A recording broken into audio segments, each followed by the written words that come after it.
wanted to do it earlier. They're on. Hello, everybody.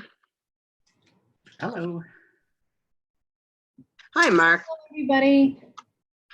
I'll go video too. Just to say I'm here. Okay, there we go. Hello, everybody. Hey, Hello. Joe. Hi, Joe. Hi, Palma.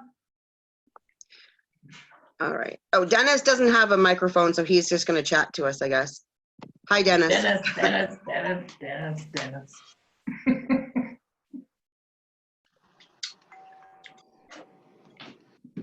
All right. So I'll wait a minute, and then I'm going to mute everybody out. Minus, Mark and Dee, obviously. Hi, everybody.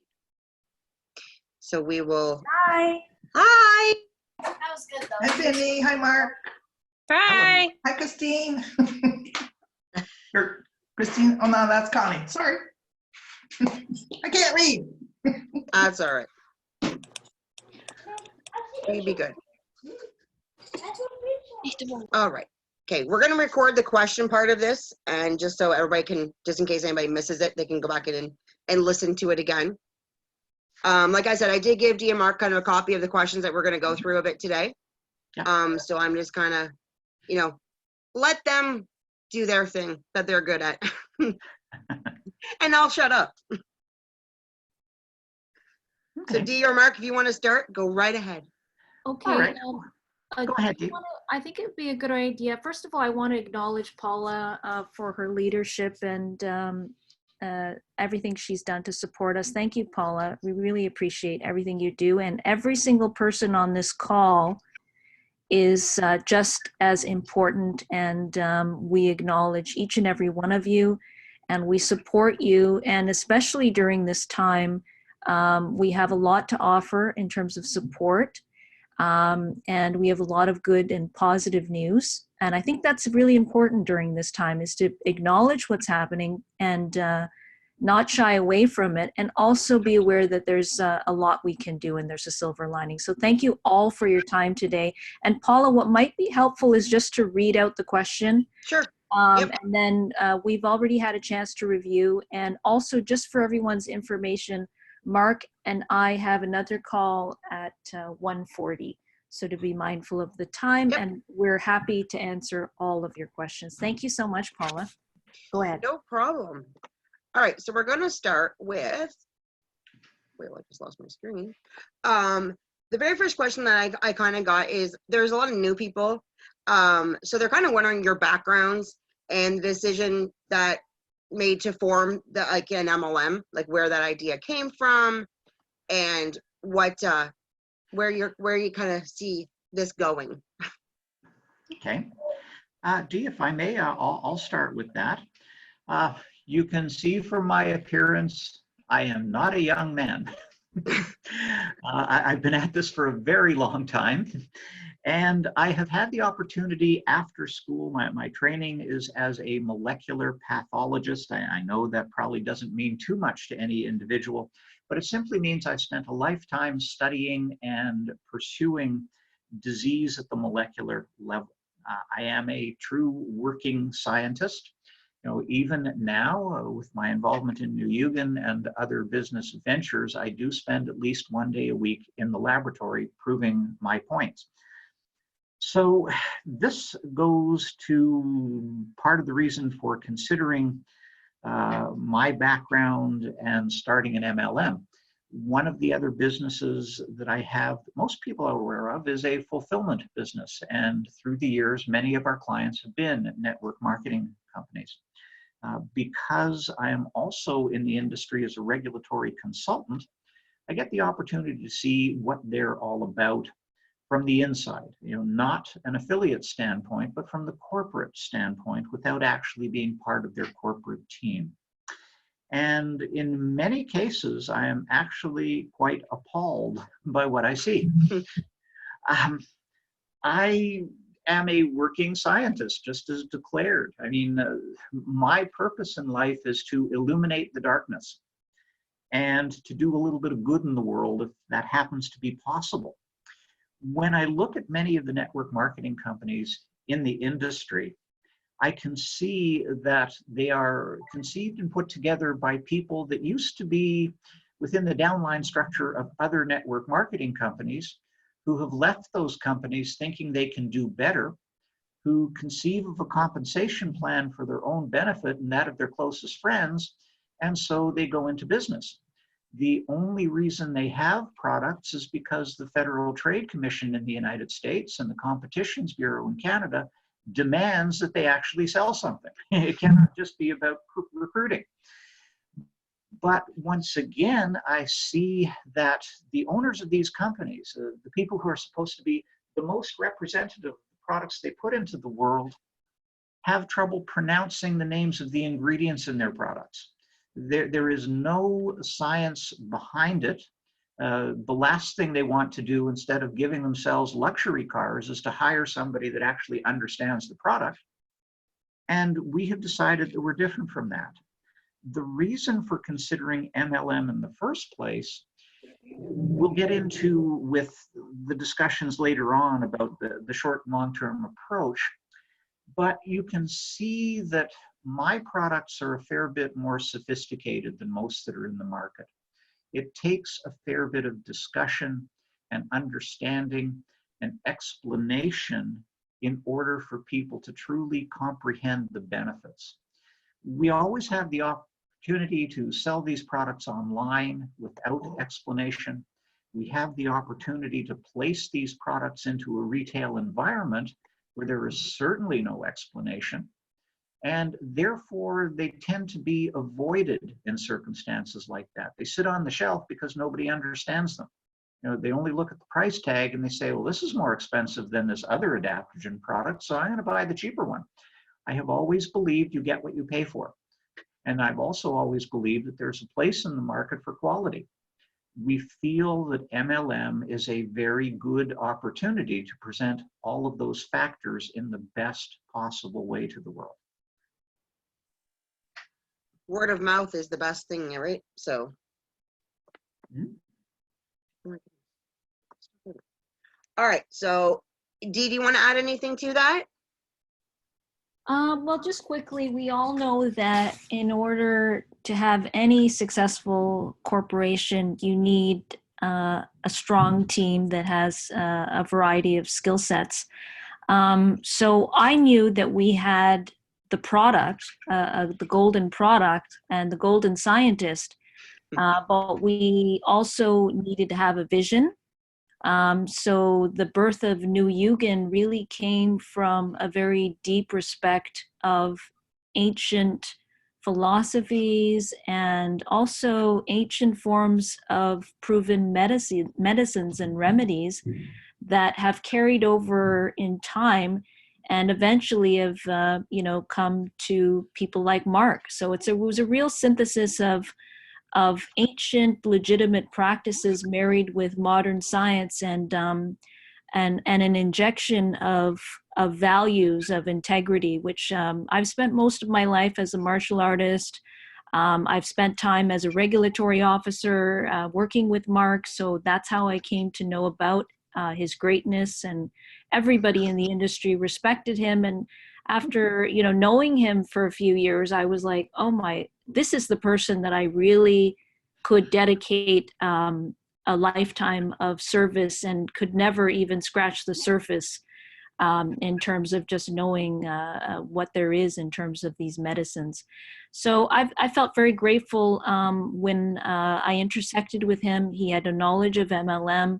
I had also a teaching background, which I feel is integral for network marketing, because that's what you do all day long, Paula, and all of you actually. All of you are great teachers. And we're all building together and educating people. So to have a strong teaching background, Paula, did not hurt. And then in addition to that, what I felt was something lacking in this industry was, first of all, having ideas that were solid.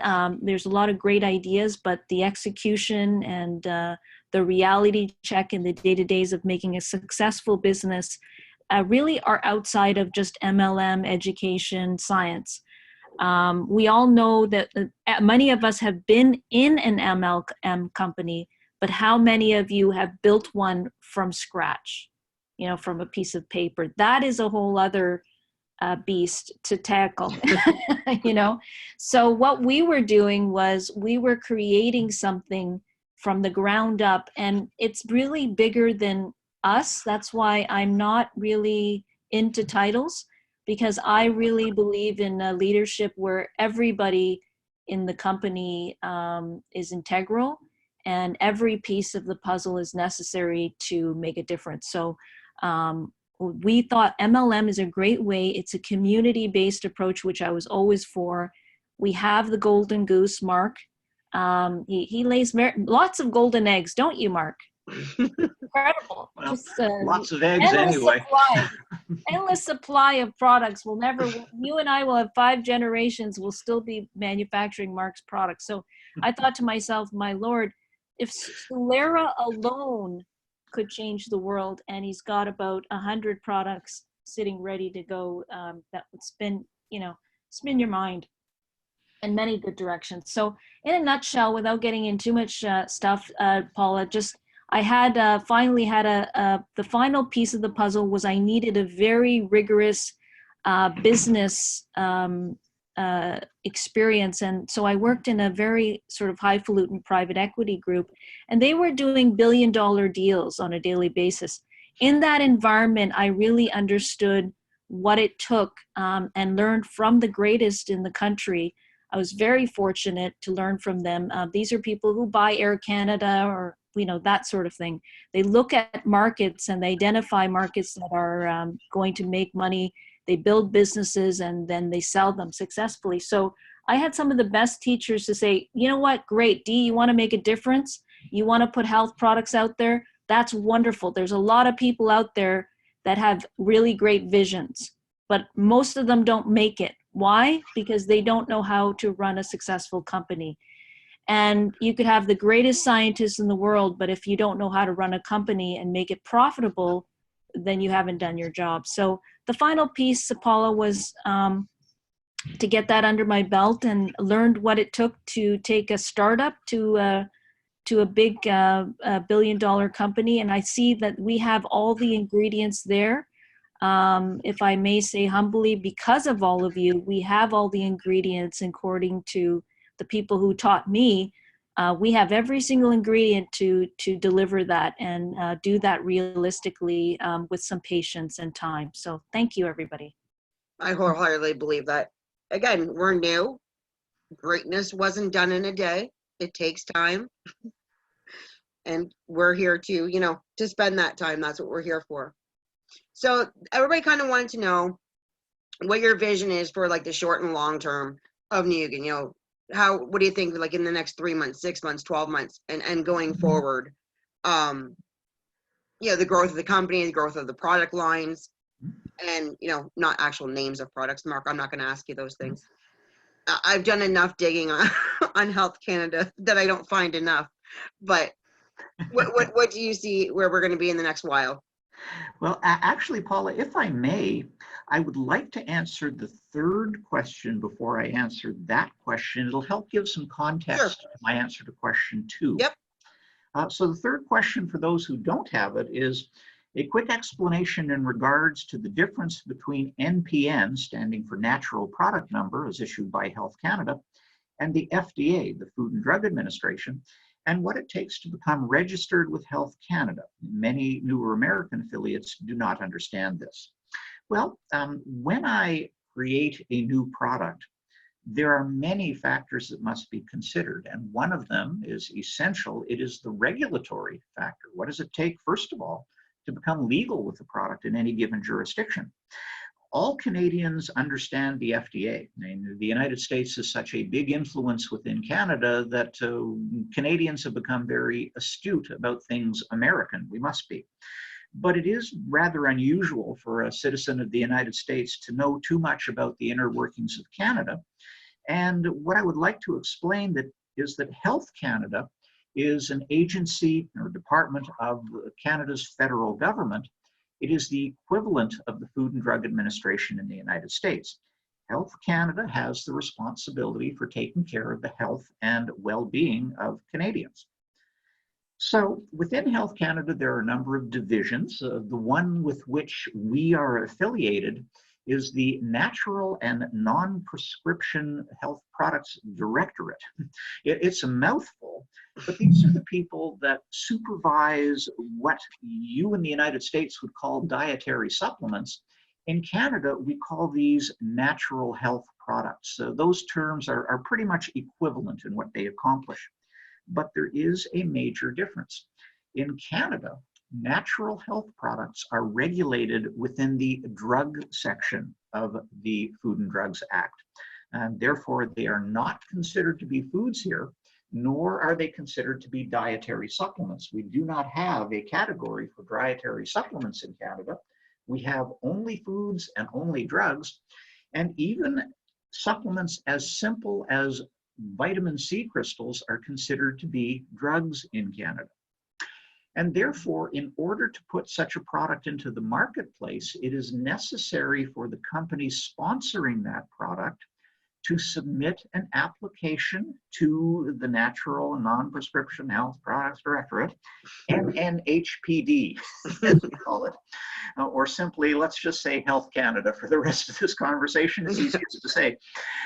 We must submit an application in support of the safety and efficacy of the product. And therefore, Health Canada issues an approval for the product based on the evidence you submit on behalf of it.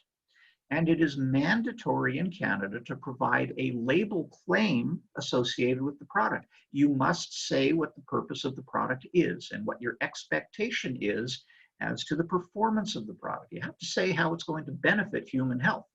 And Health Canada will look at your evidence and either accept it or reject it.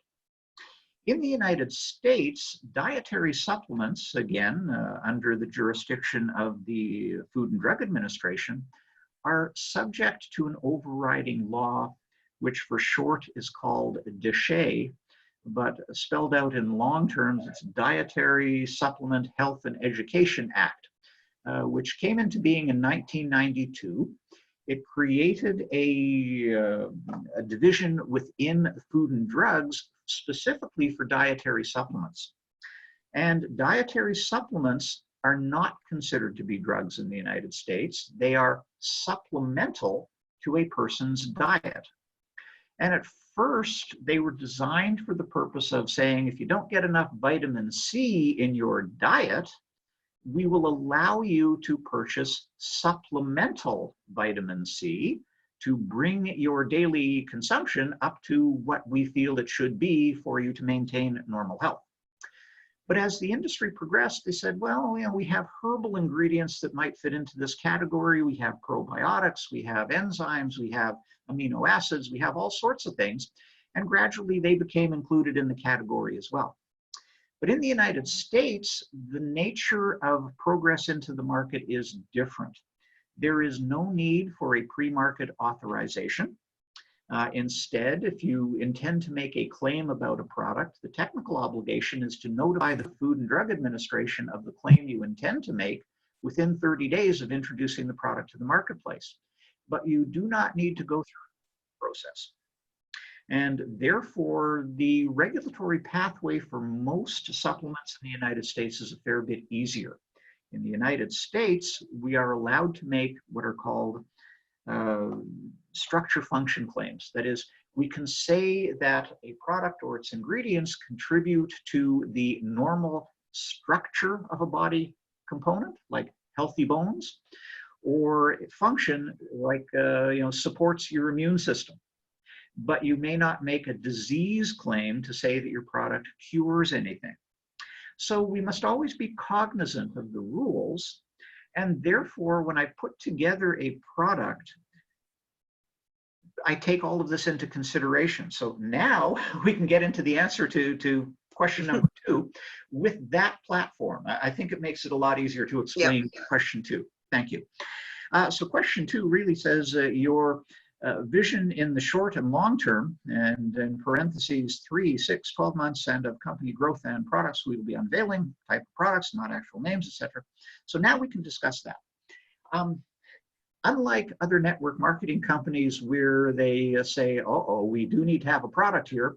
So the guy in accounting happened to know somebody that has a manufacturing plant. Let's call them, find out what products we absolutely need to have, and then settle on something. And then that product becomes their theme. So they'll become the alkalizing company or the saltwater company or the this company or that, trying to present to their public that they have a grand plan when they don't really know what the product is. I mean, they don't understand it. There's no science behind it. It's just whatever the manufacturer felt like selling. Usually it's what they had a little bit too much of, and that becomes the basis of a new network marketing company. We are completely different from that. It is all science-based. You know, I do clinical trials. I know I pay for enough of them. You know, we do that sort of thing because it's important. We are taking a role in people's health here. It would be negligent of us as a company to say we don't care. We're in it for the money, and that is not the case with New Yugen. I am a capitalist. I support making a very good living. I'm all in favor, but there's got to be something behind it. And as Dee says, it's got to be integrity. I'll go along with it. So, now, when it comes to formulating, it's not just the regulatory, but because I am a student of human biology, I say, what is the true nature of what makes a negative impact on human health? How can we address that? But then come up with a product that fits within the regulatory requirements as well. And that's not so easy to do. I mean, it takes a lot of effort to say, well, it would be great if we could put in this ingredient and this one and this one and this one. But what if the government says, oh, no, we don't like that ingredient at all? You know, what do you have as an alternative? And then what truly works for the benefits of a person's health. And you've seen it with Sulera. It's about the combination. It's about the synergy of ingredients. For me, there's a lot more to it than just the ingredients. I am a big proponent of addressing the issue of how you get it into where it's supposed to be. You know, delivery mechanisms and the support ingredients are vital to a proper formulation. And therefore, I step quite a ways outside of normal formulating and production parameters. You know, often, even Health Canada, because I speak with them very often, not so much of me making inquiries, I get calls that simply begin with the words, what are you up to this time, Priemer? Because they know that I certainly abide by the rules, but if there is something I can do to take advantage of a rule and still remain on the right side of the law in order to put together a product that is of benefit for people, I will do so. And so they say that I'm a bit of a sleight of hand artist. On one hand, I'm saying, here's what's in the product, and this is what the government has agreed of. But with the other hand, I slowly bring it out from behind my back and say, this is what's really going on in this product. And it's going to be that way for a lot of products in the future.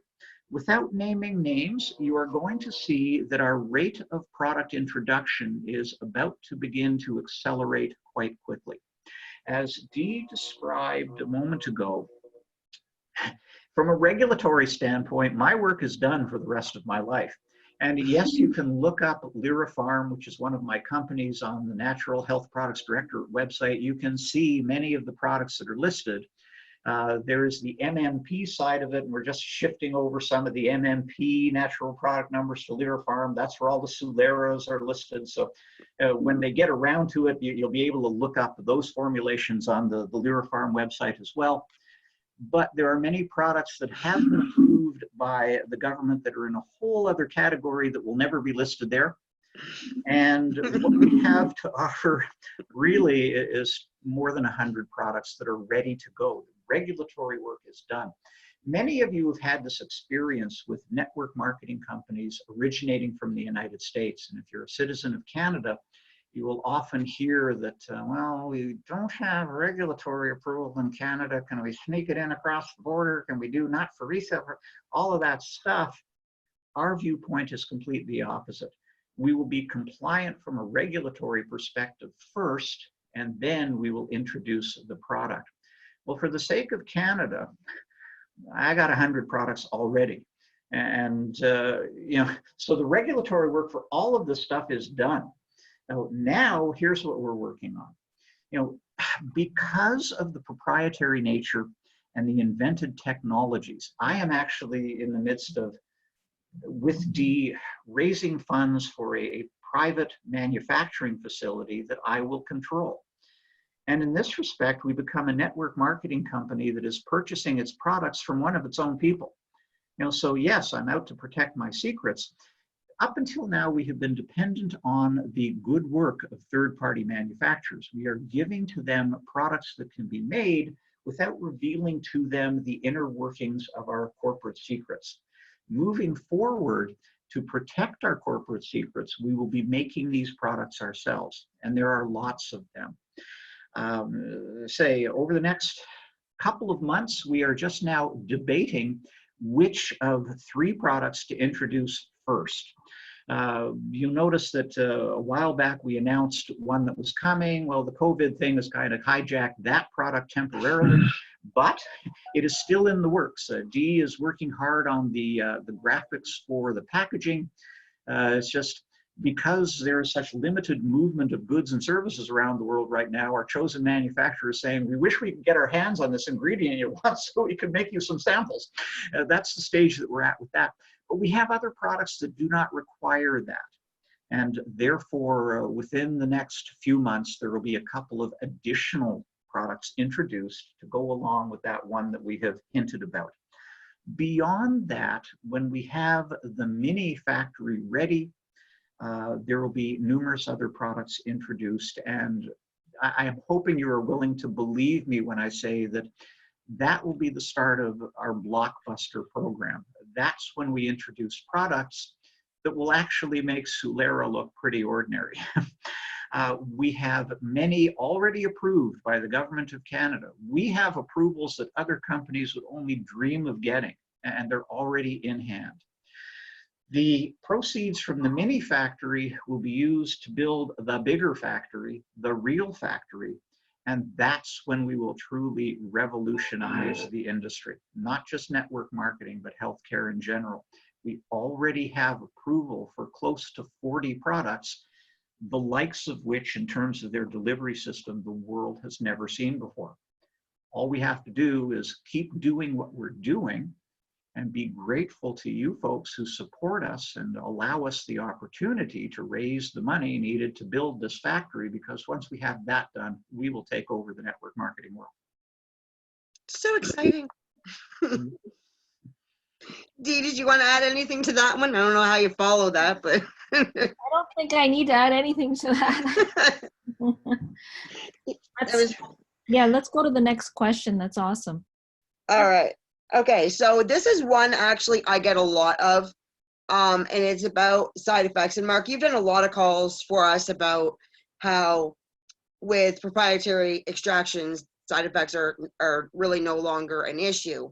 Mm-hmm. How does someone, especially someone new coming in, how do they explain that so people don't think they're making it up? Okay. Well, I always prefer that people come out on the side of caution. If you're truly allergic to something, then you shouldn't be taking it. No matter what it does for other people, if you have a personal problem with your health, don't take the product. Do not ever do anything that puts yourself at risk. But what we have here is a difference in production. Most allergens relate to the surface of the particle of whatever it is you're taking. And so if you're taking hawthorn berry, there's a lot of exposure of whatever molecules sit on the surface of that berry to the human immune system. Likewise with the luthro root, or you name it, any product out there. And so it is much more likely that a person will be allergic to the whole herb, the whole plant. We work in a different way. I mean, we seek to leave behind the materials that are not biologically useful to you and remove from them the materials that are. Because those materials are usually on the inside of the plant, there's usually a fair bit less exposure of the outside of the plant to the person. It is still possible to develop an allergy. You can become allergic to anything that is exposed to your innards. But in our case, it is much less likely that a person will be allergic to any of our ingredients. Okay, and how do we explain about side effects when people say, well, okay, I've taken hawthorn before, now I'm not allowed to, blood pressure, blah, blah, blah. Mm-hmm. How do we explain that it's not quite as bad as actually taking a capsule full of hawthorn. Right. Well, our simple explanation is that we are able to get away with smaller quantities of any given ingredient in the case of Solera, simply because we're actually pulling out the good stuff. Most of a plant is composed of cellulose and pectin and things that aren't biologically active in those forms for you. So when you're taking 10 milligrams of a hawthorn extract that we prepare, it could be the equivalent of 3 or 4 grams of raw hawthorn berry. And Right. therefore, it's less likely that you will experience a negative consequence. If we look at question number 6 about detox, whether this is negative or positive, it ties into this. Well, detox ultimately is a good thing. We spend our lifetimes being exposed to things our body doesn't want to have inside of it. If we cannot metabolize it into something else, if we cannot pass it out of our bodies in our various excretions, then we store it. We lock it away in a dungeon within the body with the hope that it is never exposed to the body system because it's harmful to us. When you go through a detox, you're unleashing all of this stuff from its hiding place. Of course, there are going to be some negative but temporary consequences.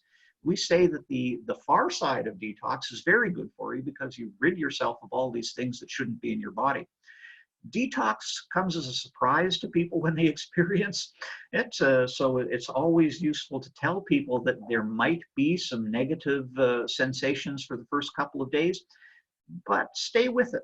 If you emerge from that on the other side, you will be much healthier as a result and feel much better because you had the tenacity to see it through to the end. Okay, that's basically what I tell my people is if you're experiencing detox, it's actually a good thing. It means it's working. So stick with it. Yeah. And I know the last one, let's face it, everybody, everybody's mind obviously is COVID-19. It's, through everything, it's everywhere. We know that Solera is a great immune booster. So, I mean, I can say that for 7 people now that live in my household that thankfully allergies are kind of kicking their butts right now, but they're not sick. It's the season. It is. So how can we compliantly market the fact that we have something that will help without saying, hey, we have something that can help this? Yes. Well, it's, as you say, best to speak in generalities. We know that we are certainly allowed to make the claim that Solera helps boost your immune function. So if you have generally higher resistance, then you have a chance of fighting any infectious agent that comes along. We know that stress is a part of a weakened immune system. So if you become more resistant to stress, your immune system is in better shape once more to help you resist, the influence of an infectious agent. We know that we are inducing, the heat shock proteins that repair the body. We know that we do a number of other things that are of benefit to the body. And if you are in generally better health, you have a better chance of resisting infections like COVID. You will see that most of the people who are succumbing most seriously to COVID are those who are immune compromised, those who have had a history of pneumonia, those who have other things that are pre-existing conditions with them. So our approach is to say, be well, do what you can to reduce the impact of those pre-existing conditions within you, which gives you a better chance of withstanding whatever infections agent is blowing through the community. That sounds about right. I guess that's why we're staying home, right? Yes, it is. Well, I mean, good personal hygiene leads to good community hygiene, which in turn leads to not getting infected with these things. True. Do you have anything you'd like to add? Because I know you guys have to go shortly. No, I just want to thank everyone and just again, just a positive message that we have good things to come. We still have, we are a young company with going through some growing pains, but we thank you. Paula, your leadership, your patience, everybody on this call has had a day or two or many days in between since we've started where you may have wondered, why am I enduring the growing pains of New Yugen? And hopefully today gives you a little bit of insight as to what we have to look forward to. And at the end of the day, it's every one of us that is going to get this done. And I have the full confidence we'll get there We thank you for your We will. patience and sticking by. I do All right, we a have one couple of- quick question, Mark. Yep, and I have a couple of last comments. I saw the question that came Okay. up on screen. And yes, in times like this, a double dose or taking even more will be beneficial to you. These are times of great stress. And when you are under particular stress, yes, you can step up the daily dosage of Sulera. One thing I wanted to add is that we are now in the midst of putting together systems that will help deal with some of the problems. You know, as we stand, we have a couple of hundred active members, and that has already made us a successful company. We thank you. But our job is to gear up for the day when we have a couple of 100,000 active members. And out of sympathy for Dee's needs, we say she cannot spend all day on the phone. There are 7 days in a week. There are 24 hours in the day. That's a total of 160 hours in the week. So I'm not being entirely rhetorical when I say, how many hours do you want Dee to work? My hope is that the answer is a number less than 168, because it certainly can't be more. But we are putting into place systems that remedy the back office issues, that remedy all the customer service issues, that create departments, and Dee will ultimately be in charge of everything that relates to working with the affiliates. My job will be to actually disappear into the background. You know, through time, you will probably be hearing less from me because I need to do the factory work, I need to do the research work, I need to do the product development work. But as we bring on people with the hope that they are good people and capable of functioning well within their jobs, you will grow to like them.